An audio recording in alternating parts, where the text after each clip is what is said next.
నమస్తే.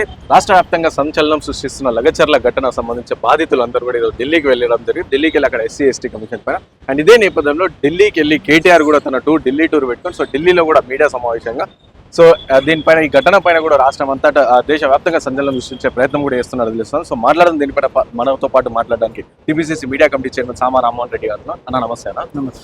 ఫస్ట్ కన్నా కేటీఆర్ ఢిల్లీ టూర్ ఎందుకు చేస్తారు, ఎంతగానో ఎందుకు చేస్తారు? ఎందుకంటే మనం చూసాం రీసెంట్ గా ఈ ఫార్ములా రేసింగ్ పైన 55 కోట్ల పైన సరెస్ట్ అయితే ఈ రోజు రేపు అని చెప్పేసి సంచలనం కూడా మారింది. సో ఇప్పుడు ఏమైనా ఢిల్లీ టూర్ పోయినప్పటి నుంచి సో సైలెంట్ అయిపోయింది, ఎందుకు ఇట్లా? ఇప్పుడు ఫస్ట్ ఆఫ్ ఆల్ పక్క రాష్ట్రంలో కూడా తెలియనటువంటి బీఆర్ఎస్ పార్టీకి ఢిల్లీలో ప్రెస్ మీట్ పెట్టడానికి ఏముంటది? కరెక్ట్ క్వశ్చన్ వేసినావు. ఈ క్వశ్చన్ తెలంగాణ సమాజం కూడా అడుగుతుంది. నీ పార్టీ పక్క రాష్ట్రంలో లేదు, మీకు ఎమ్మెల్యే లేడు, లేకపోతే కనీసం మీకు పక్క రాష్ట్రంలో ఒక కార్యకర్త కూడా లేడు. నీకు ఉన్న టికానానే ఉన్న తెలంగాణలోనే పోయింది. ఎంపీ సీట్లు 0 వచ్చినాయి. నీకు ఢిల్లీకి ఉంటున్నటువంటి కనెక్షన్ కట్ అయింది. అట్లాంటి పవర్లెస్ పొజిషన్లో ఉన్నటువంటి మీరు ఢిల్లీకి పోయి ప్రెస్ మీట్లు పెడుతున్నాం అని అంటే కేవలం ఒకటే ఒక దాని గురించి ఏందనంటే పక్క రాష్ట్రాలలో ఎన్నికలు అవుతున్నాయి, ఢిల్లీ దాకా పోయి ఆ యొక్క బీజేపీ పెద్దలను అడుక్కున్నాడు అనమాట. ఏంటని అరెస్ట్ అయ్యేటటువంటి ఆస్కారం ఉంది, నన్ను కాపాడురు సార్ అని చెప్పేసి పోయి ఢిల్లీ పెద్దలను అడుక్కున్నాడు. అడుక్కుంటే అంటే మరి ఏదో ఒక దాంట్లో అయితే మరి నీ నుంచి ఏమవుతుంది అనేటటువంటి అంశం ఉంటుంది కదా. అంటే సార్ నాకు చాలా పెద్ద టాలెంట్ ఉంది, నేను చేతిలో ఏ కాగితాన్ని పట్టుకొని ఎట్లా కమ్యూనికేట్ చేయగలుగుతా, మా అయ్యే తర్వాత నేనే అని చెప్పి మరి మొన్న ప్రెస్ మీట్ పెట్టిండు, పచ్చ అబద్ధాలు ఆడిండు. ఏవేవో కాగితాలు చూపించండి, ఐఎన్పిఆర్ కి సంబంధించినటువంటి చూపించిండు, ఇంకోటి చూపించిండు, ఒక్కటి కూడా నిజం మాట్లాడలేడు. కానీ ఎవరి మీద దుమ్మెత్తి పోసిండు? కాంగ్రెస్ పార్టీ మీద దుమ్మెత్తి పోసిండు. కాంగ్రెస్ పార్టీని నెగిటివ్ గా నేషనల్ ప్లాట్ఫామ్ మీద కేటీఆర్ ప్రెస్ మీట్ పెట్టి తెలంగాణలో ఏదో జరిగిపోతుందని చెప్తే ప్రజలు దాన్ని చూసి మహారాష్ట్రలో జరుగుతున్నటువంటి ఎన్నికల్లో ఓహో కాంగ్రెస్ బాగాలేదన్నమాట కాబట్టి బీజేపీ బాగుందేమో అని అనుకోవాలి. కాబట్టి ఆ దురుద్దేశంతో ప్రెస్ మీట్ పెట్టింది, అంతకుమించి లేనే లేదు. ఎందుకంటే బీఆర్ఎస్ అనేటటువంటిది బి టీమ్ ఆఫ్ బీజేపీ కాబట్టి, అంతే తప్ప వేరే అంశం ఏముంది?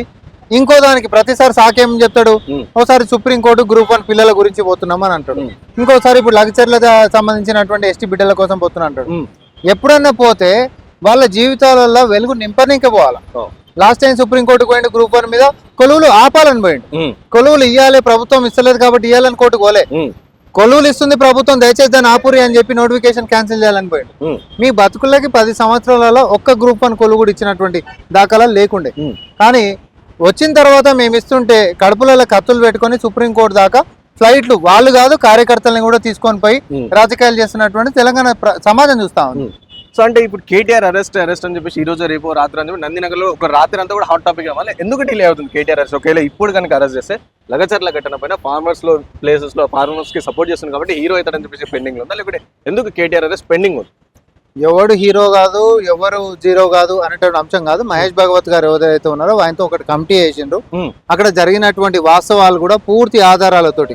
ఇప్పుడు సేమ్ ఇట్లనే ముందేమన్నారు, బీఆర్ఎస్ లో అసలు మాకు సంబంధమే లేదు, కాంగ్రెస్ పార్టీ దాడి చేసుకుంది అని అన్నారు. కానీ విచారణ చేసిన తర్వాత పట్నం నరేందర్ రెడ్డిని కోర్టులో ప్రొడ్యూస్ చేసినాక జ్యుడిషియల్ రిమాండ్ ఇచ్చిర్రా? తప్పలేందే తీయరు.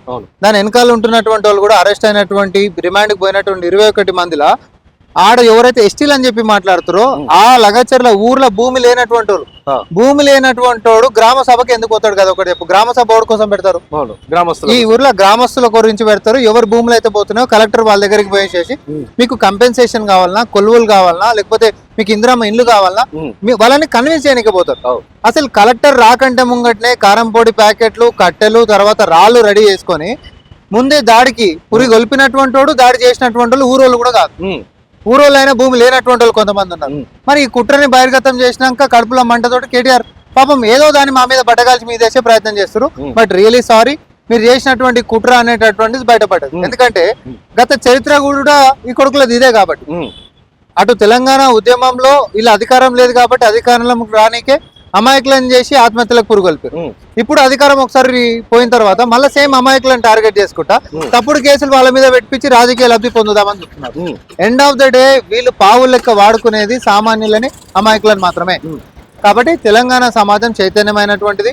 వీళ్ళ బతుకులకు 10 సంవత్సరాలలో లంబాడాలకి ఏమైనా చేసి రానంటే ఇందాకనే మందుల సామ్యుల్ గారు తర్వాత వీళ్ళందరూ చక్కగా చెప్పారు, బలరాం నాయక్ గారు గిట్ట. టోటల్ 10 సంవత్సరాల్లో తెలంగాణ బడ్జెట్ లో 23 లక్షల కోట్ల బడ్జెట్ లో ఎస్టీలకి 10% నువ్వు ఒకవేళ వేసుకున్నా 2,30,30,000 కోట్ల రూపాయల బడ్జెట్ వాళ్ళకు ఉండాలి. ఎస్సీ ఎస్టీ సప్లైని ఎత్తేసినావు. కానీ నువ్వు వచ్చిన తర్వాత ఈ 10 ఏళ్లలో నువ్వు ఇచ్చినటువంటి బడ్జెట్ ఎంత అంటే 30,000 కోట్ల రూపాయలు మాత్రమే.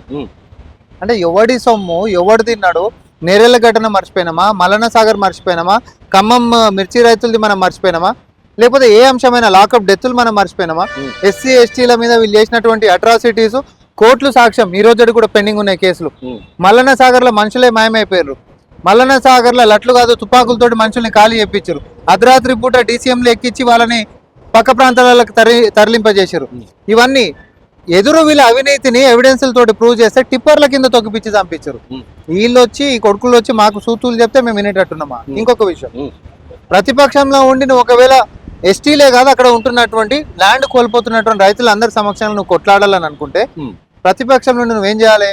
వాళ్ళకి say for example MRO card value suppose 2.5 లక్షలు ఉందాడా, చట్టం ఏం చెప్తుంది 3 సార్లు ఇవ్వాలి అంటే ఎంత 7.5 లక్షలు ఇవ్వాలి, సరిపోదు 10 లక్షలు ఇవ్వని కొట్లాడు.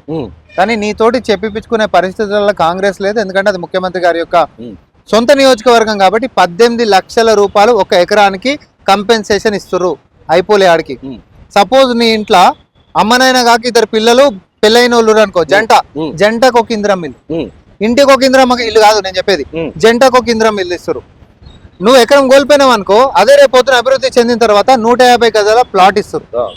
ఓకే, దాని తర్వాత నిరుద్యోగ యువత ఎవరన్నారు అనుకో, రేపు పొద్దున ఆడికి వచ్చిన తర్వాత ఇండస్ట్రియల్ ఏదైతే పార్క్ వస్తుందో దాంట్లోనే కొలువు కావాలంటే మేము ఒప్పిస్తాం. లేదు సార్ మాకు ఇప్పుడే కావాలి చదువుకున్న పిల్లలు మేము ఆగమవుతాం అంటే కూడా కాంట్రాక్ట్ కొలువులు పెట్టిస్తున్నటువంటి పరిస్థితి. మల్లన్న సాగర్ ముచ్చట మనం మాట్లాడుకుంటే ప్రభుత్వము సపోజ్ 1,00,000 రూపాయలు ఉంటున్నటువంటి భూమి 3 లక్షలు ఇవ్వాలని చట్టం చెప్తుంది. నువ్వు ఆ 3 కూడా ఇవ్వకపోతే జనాలు కోటెక్కిరు, తర్వాత నువ్వు కొట్టి చంపినావు. ఈడనేమో నీకు 2.5 లక్షలు 2,10,000 ఉంటే 18 లక్షల రూపాయలు కాక ఇంద్రం ఇండ్లు ఇచ్చి కొలువులు ఇచ్చి 150 గజాల ప్లాట్ ఇచ్చి. ఎందుకంటే ఏ ముఖ్యమంత్రి కన్నా సొంత నియోజకవర్గంలో పంచాయతీ పెట్టుకోవాలని ఉంటుందా? ఇజ్జత్ కి సవాల్ తీసుకుంటారు.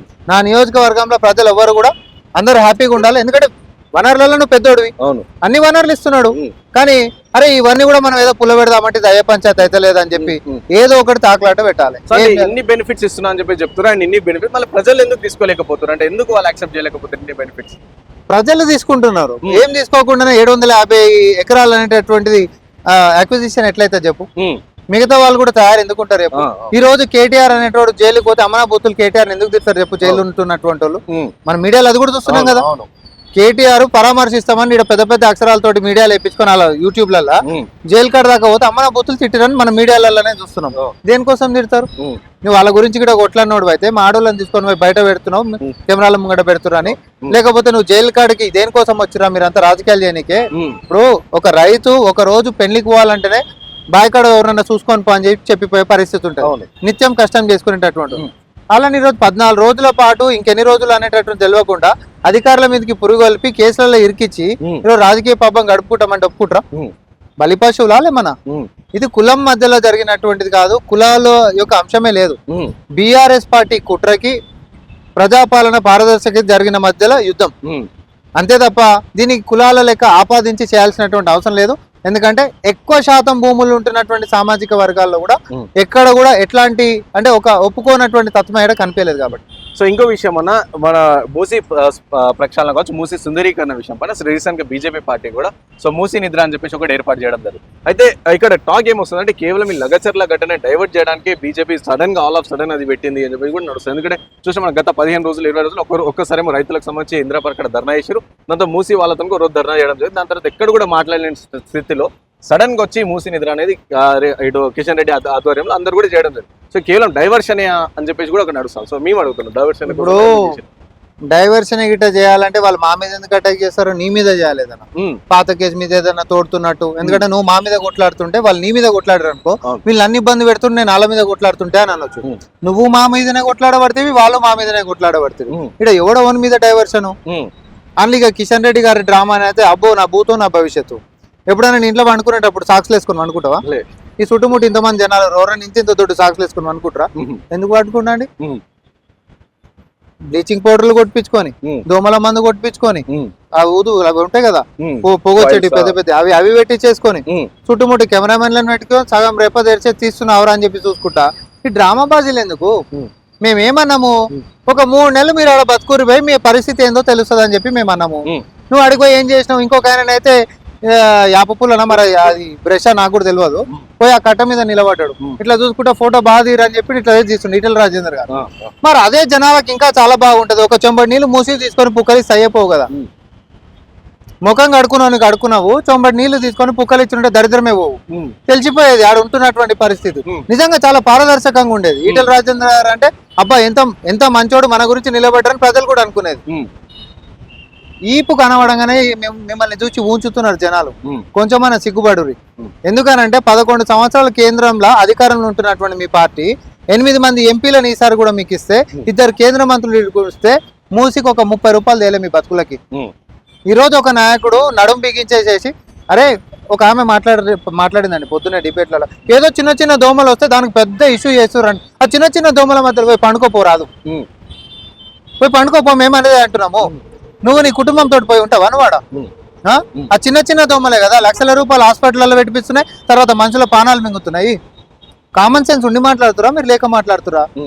ఇప్పుడు బీఆర్ఎస్ పార్టీ ఏమో గతంలో మూసి రివర్ ఫ్రంట్ డెవలప్మెంట్ కార్పొరేషన్ అని చెప్పి చాయ్ బిస్కెట్లకు బిల్లులు పెట్టిరు, తర్వాత సుందరీకరణ అన్నారు. మనం సత్యనారాయణ స్వామి కథ చెప్పించుకుంటే సత్యనారాయణ స్వామి చెట్లు పెడతాం చూసినావా, అటు 4 ఇటు 4 పెట్టండి చేతులు దులుపుకుండా అయిపోయింది అన్నాడు ఆడే. మనం వచ్చిన తర్వాత చిత్తశుద్ధితో అది 1,00,000 కోట్లైనా సరే, ముఖ్యమంత్రి గారి ఉద్దేశం నా జోబులో 1,00,000 కోట్లు ఉన్నాయి, ఇక తీసి పెడుతున్నాను. ఉన్నాయా తెలంగాణలో? ఉంటే సంక్షేమాలని బ్రహ్మాండంగా ఫస్ట్ ఇస్తాం కదా మనం. కానీ మనం చెప్పేది ఏంటి అని అంటే, చిత్తశుద్ధితోటి మొన్ననే మనం సంఘం పోయినాం. సంఘంలో ఆ మహా శివలింగం దగ్గర మనందరం పూజలు చేసినాం. నిజంగా చెప్తున్నా, ఆడిగిట్ట మనం పోతే లిటరల్ నాకైతే నేను మొక్కుదామని పోతే నాకు చాలా బాధే, కళ్ళకి నీళ్ళు వచ్చాయి, కంపు వాసన. తర్వాత భగవంతుని నన్ను వదిలిపెట్టేసాం మనం. దానికి ఒక చరిత్ర ఉంటున్నటువంటి ఆ స్వామిని పాప ప్రక్షాళన కూడా జరగాలి. ఎందుకంటే ఇది కేవలం మన మంచి గురించి మాత్రమే కాదు, మన పిల్లల భవిష్యత్తు గురించి కాదు.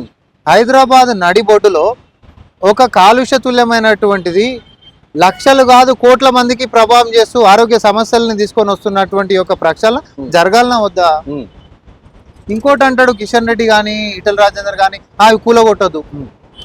కూలగొట్టండి ఎట్లా చేయాలో మీరనే ఎప్పుడు అయితే మన అట్లా రిటర్నింగ్ వాల్ కట్టమని చెప్తున్నారు కదా వాళ్ళు. రిటర్నింగ్ ఇటు అటు రిటర్నింగ్ వాల్ కట్టేసుకొని సో వదిలేసి మధ్యలోకి ఏమైనా వేసుకుని వాళ్ళంటూ ప్రధానంగా కూడా ప్రస్తావిస్తారు. ఇవన్నీ వీళ్ళ ఇల్లు కూడా కూలగొట్టాల్సిన అవసరం లేదు, రిటర్నింగ్ వాల్స్ పెద్ద కడితే అయిపోతుంది అని చెప్పి వాళ్ళు చెప్తా ఉన్నారు. గంగా ప్రక్షాళనకి రిటర్నింగ్ వాలే కట్టినట్టనా? నరేంద్ర మోడీ గారు గంగా ప్రక్షాళన చేస్తామన్నారు, మరి రిటర్నింగ్ వాలే కట్టిండా? చూపిస్తారా రిటర్నింగ్ వాల్ కట్టిండేమో? ఇప్పుడు సబర్మతికి సంబంధించింది ఏమైనా చూపిస్తారా? రిటర్నింగ్ వాళ్ళతోటి గట్టి చూపిస్తారా? వెనకటికి కేసీఆర్ చెప్పేది చూసినావా, దాన్నే ఉందా ఆడో తమ్మం ఈడో తమ్మం వేసి ఛత్తీస్గఢ్కి ఒక వైర్ గుంజితే కరెంట్ వచ్చేసేస్తుంది అని. సేమ్ గట్లనే ఉంది ఇలా మాటలు కూడా. నా ఐఐటీ లేదు, నా సచ్ఐటీ లేదు, ఏదో మాట్లాడేస్తే అయిపోతుంది కదా. ఆ రిటర్నింగ్ వాల్ అంటే ఏందా రిటర్నింగ్ వాల్? నీకు first of all river bed లో ఉంటున్నటువంటి కట్టినటువంటి వాళ్ళవి తొలగిస్తేనే కదా రేపు పొద్దున వరదనే వచ్చిందబ్బా. ప్రతి సంవత్సరం వరద వచ్చినప్పుడు వీళ్ళు ఖాళీ చేసి వెళ్ళిపోతారు 3-4 నెలలు. ఎందుకుంటలేరు రేపు? అది ఇబ్బంది లేనటువంటి ప్రాంతం అనుకో. వాస్తవం ఏంటిదంటే కనీసం గూడు లేనటువంటి వాళ్ళు పేదోళ్ళు అడిగిట కట్టుకుంటే ఆ కట్టుకున్నటువంటి వాళ్ళకి పునరావాసం కింద డబుల్ బెడ్రూమ్ ఇల్లు మనం ఇస్తున్నాం. ఆర్థికంగా మనం ఆ మహిళలకు కూడా 2 లక్షల రూపాయలు మనం ఇస్తున్నాం. కానీ బీజేపీ అనేటటువంటిది కేంద్రం కెంచి నువ్వు వరదలు వచ్చినప్పటి నుంచి ఇప్పటిదాకా కూడా ఏమని ఇచ్చినావా? కిషన్ రెడ్డి గారు మీ నియోజకవర్గంలో అత్యధికంగా పారుతుంది మూసి, కనీసం 30 రూపాయలు పెట్టి ఇప్పటిదాకా నువ్వు అభివృద్ధి చేయలే. నీ సొంత నియోజకవర్గంలో ఫ్లైఓవర్ ఆగిపోయి 10 ఏళ్ళు దాటిపోయింది. అది చూసి ప్రపంచమే నవ్వుతుంది, ఈ సొంటోడు కూడా ఉంటాడా భారతదేశంలో, మళ్ళీ కూడా గెలిపిస్తారా అని. దయచేసి ఇట్లాంటివి మానుకోండి. ఒక మంచి పని కోసం అందరూ ముందుకు నడుస్తున్నప్పుడు, ప్రజలు మొత్తం హర్షిస్తున్నప్పుడు మీరు ముందుండి ఫండ్స్ ఎక్కువ తీసుకొని వచ్చి మన నగరాన్ని అభివృద్ధి చేయాలి, మనం మూసి ప్రక్షాళన చేయాలి, కన్స్ట్రక్టివ్ క్రిటిసిజం చేయాలి. నువ్వు 100 కోట్లు కాదా 200 కోట్లు పెట్టని మమ్మల్ని ఒత్తిడి చేయి, నువ్వు ఇంకొక 300 కోట్లు తీసుకొని రా, మనందరం బాగుపడదాం. సో ఇంకోటి మీరు ఇంతకుముందు మాట్లాడుతుంటే మొన్న రీసెంట్ గా రేవంత్ రెడ్డి గారు మీరు కూడా వెళ్ళారు కదా సంఘం దగ్గర, అక్కడ శివలింగం చూసినప్పుడు చాలా బాధ అనిపించింది అని చెప్పేసి. సో ప్రధానంగా మూసి ఇప్పుడు ఇలా కావడానికి కారణం వచ్చేసి ఇటు డ్రైనేజ్ వాటర్ సిస్టమ్ ఒక సైడ్ అయితే ఫార్మా కంపెనీస్ నుంచి ఆ వ్యర్థాలు కూడా అలాంటివి కొన్ని అందరూ రిలీజ్ అవుతా ఉన్నాయి అని చెప్పి వార్తలు వస్తున్నాయి. సో మళ్ళీ కాంగ్రెస్ గవర్నమెంట్ అలాంటి వాటిపైన అంటే ఇటు ఫార్మా కంపెనీస్ కావచ్చు వీటిపైన తీసుకున్న చర్యలు ఏంటి అంటే ఎందుకు తీసుకుంటారు అంటే మూసి సుందరీకరణ అని చెప్పి ఫస్ట్ స్టార్టింగ్ నుంచి కూడా చేయాలి కాబట్టి సో ఫస్ట్ అక్కడ నుంచి స్టార్ట్ చేస్తే బాగుంటుంది అని చెప్పి చాలా మంది నాయకులు కూడా అంటారు, ప్రజలు కూడా ఉంటారు. మళ్ళీ అక్కడ నుంచి ఎందుకు యాక్షన్ తీసుకోవట్లేదు? అక్కడ నుంచే ఉంటదబ్బా. ఒక ఇల్లు కడుతున్నాము అని మనం అంటున్నాము, ఎగ్జాంపుల్ మూసి ప్రక్షాళన అని అన్నాం. ఒక ఇల్లు కడదాం అనుకుంటున్నాం, ఇల్లు కడుతున్నాం అని అంటే నువ్వు అడిగేది ఎట్లుంది తెలుసా?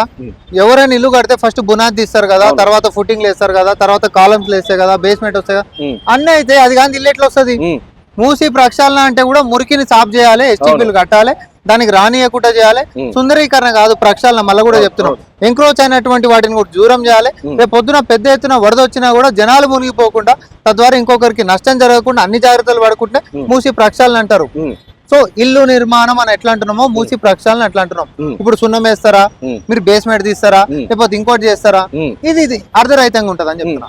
సో అంటే ఫార్మా కంపెనీస్ పైన తీసుకునే యాక్షన్ ఏంటంటే, ఫార్మా కంపెనీస్ ఒక సైడ్ కడతా అని చెప్పేసి అంటారు, కానీ అదే ఫార్మా కంపెనీల చాలా వరకు మూసి కూడా ఖరాబ్ అవుతున్న నేపథ్యంలో సో ఫార్మా కంపెనీ పై ఏం యాక్షన్ తీసుకోబోతుంది, ఏం తీసుకుంటుంది? ఎట్టి పరిస్థితులలో ఒప్పుకోము. ఫార్మా కంపెనీలు కాదు, ఇప్పుడు కాదు, ఎన్విరాన్మెంటల్ చట్టం ప్రకారంగా పొల్యూషన్ కంట్రోల్ కింద PCB పొల్యూషన్ కంట్రోల్ బ్యూరో ఏదైతే ఉందో అది స్ట్రింజెంట్ యాక్షన్స్ ఇప్పటిసంది కాదు, దశాబ్ది కాలం పైనుంచి కూడా తీసుకుంటూనే ఉంది. సో ఇంకెవరన్నా దొంగతనంగా వేస్తున్నప్పుడు కూడా నియంత్రించలేనటువంటి బీఆర్ఎస్ ఉండనేమో కానీ మనం వచ్చిన తర్వాత ప్రక్షాళన చేయాలనుకున్నాడు మళ్ళీ కంపెనీ చేస్తే మనకు అపవాదు రాదా? కాబట్టి అట్లాంటివి ఎంటర్టైన్ చేసే ముచ్చటేం లేదు. అన్ని జాగ్రత్తలతోటి మూసి ప్రక్షాళన అనేది జరుగుతుంది, దాంట్లో బేఫికర్ ఉండదు. సో ఫైనల్ ఒక క్వశ్చన్ అన్న, కాంగ్రెస్ పార్టీ అధికారంలో వచ్చి సంవత్సరం అయిన తర్వాత సంవత్సరం అవుతుంది. సో విజయోత్సవ సభలు కూడా అక్కడక్కడ చేస్తున్నారు, కానీ దాని గురించి పెద్దగా కూడా ఎక్కువ ప్రచారం కూడా జరుగుతుంది, పెద్దగా ఇంపేయట్లేదు. అంటే ఎందుకు అన్న? ప్రచారం చేయాల్సిన అవసరం ఏంది? సంక్షేమం వాళ్ళ ఇంటికే వచ్చిన తర్వాత ప్రచారం అనేది ఏం చేయని వాడు 10 సంవత్సరాల్లో ప్రతిపక్షంలోకి రాగానే వాడు ప్రచారం చేసుకుంటుండు, నాకు బతుకు జరిగింది, నన్ను ప్రతిపక్షంలో గుర్తించండి అని చెప్పి. మాకేం అవసరం? ఇంటింటికి సంక్షేమ రూపకంలో మనం తీసుకొని పోతా ఉన్నాం. అటు మహిళలకు ఉచిత రవాణా అని, 500కి సిలిండర్ అని, 200 యూనిట్ల కరెంట్ అని, డ్వాక్రా మహిళలకి మితిలేనివని, ఇంటిగ్రేటెడ్ స్కూల్స్ అని, యంగ్ ఇండియా స్కిల్ యూనివర్సిటీలని, స్పోర్ట్స్ యూనివర్సిటీలని, హెల్త్ హబ్బులు అని చెప్పి, ఫార్మా క్లస్టర్లు అని చెప్పి, 4th సిటీలు అని చెప్పి, మూసి ప్రక్షాళన, హైడ్రాకి సంబంధించినటువంటి విప్లవాత్మకమైనటువంటి మార్పులు ఒక అంశం కాదు కదా. ఇటు సంక్షేమాలు అటు అభివృద్ధి ప్యారలల్ గా రెండింటిని ముందుకు తీసుకొని పోతున్నప్పుడు, ప్రజలలో ఆదరణ మాకున్నప్పుడు, ప్రజలు మమ్మల్ని గుర్తిస్తున్నప్పుడు కొత్త ప్రచారాలు అవసరం లేదు.